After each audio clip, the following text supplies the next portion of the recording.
Здравейте всички! Аз ще направя малък превод, кратък превод по-точно, на това, което прави Лей.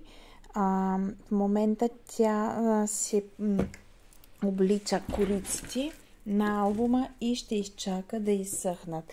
След това си приготвя един шаблон, който е 5 см по 19,5, като на дължина мерим на всеки сантиметър и после надълго от страната на 19,5 вземаме средата. Първо, след това вземаме отгоре надолу 5 см и отдолу нагоре 5 см.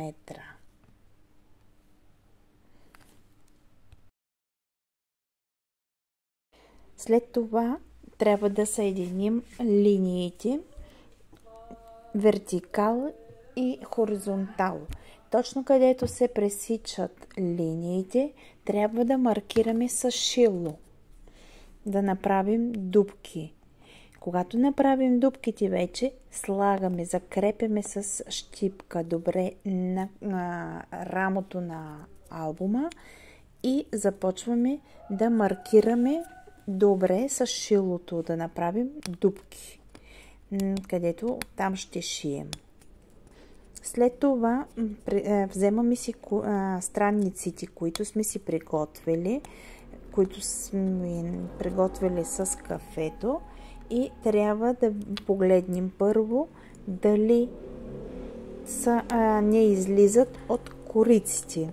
Ако излизат случайно, трябва да се изреже мъничко, за да не излизат. След това аз ще ви дам един начин, по който да го направите. Според мен е по-лесен, но не знам. Изрежете си същия шаблон от гома Ева. Картон Ева. Не знам на български точно как се казва.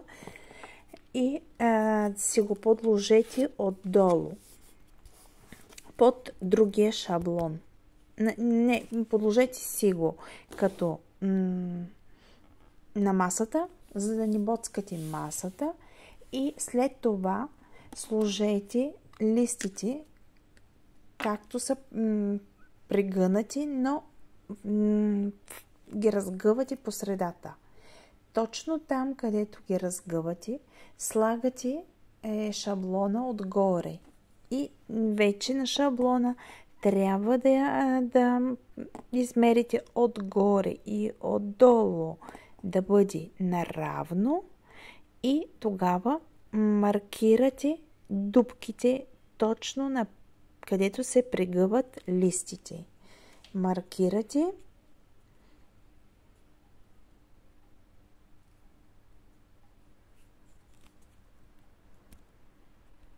след като сте маркирали, сте го направили, вече може да декорирате гърба на албума, също и кориците на албума. Не забравяйте да сложите нещо за затваряне на албума.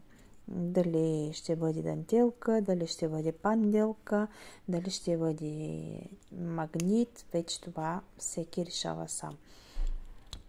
И залепяме, украсяваме. И след това ще правим зашиването на страниците.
Сега трябва да си приготвим игла и конец. Иглата трябва да е от тези игли, които стават за кожа, за шиене на кожа, която е като полумесец. И конеца също да си го направите, да си вземете, който е с восък. Значи копринен конец с восък. Как става зашиването? Започваме от странниците. Отваряме странниците, вкарваме иглата. Тя започва от средата.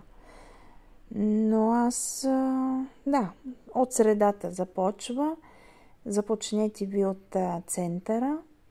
Също вкарвате първо страниците, после през рамото на албума. Можете да сложите перлички, каквото ви си харесате. Може да не слагате нищо. И след това вкарвате в единия ъгъл. Няма значение нагоре, надолу. И вкарвате първо през рамото и след това през страниците. След когато промушите страниците, там трябва да направите един вид завързване, но без да режете конеца. Да направите един вид завързване и без да режете конеца. И след това да отидете отново.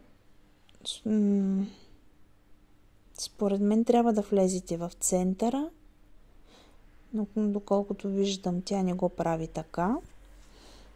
И да излезете от другата част, от другия край на страницата.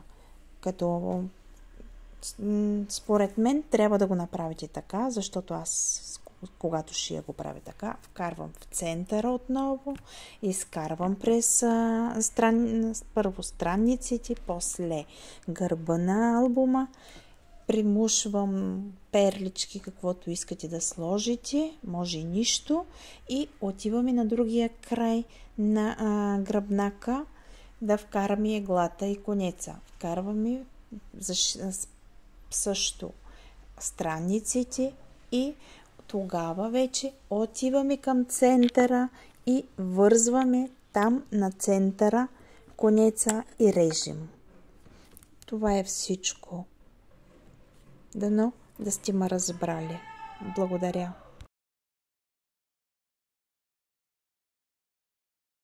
Ако има нещо, което не сте разбрали, без проблем ще ви го обясня наново. Благодаря ви.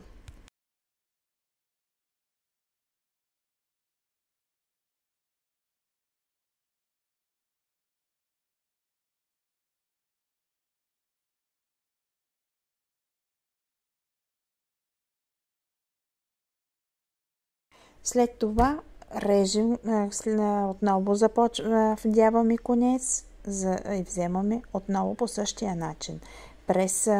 Започваме през центъра, но не изкарваме конеца до край.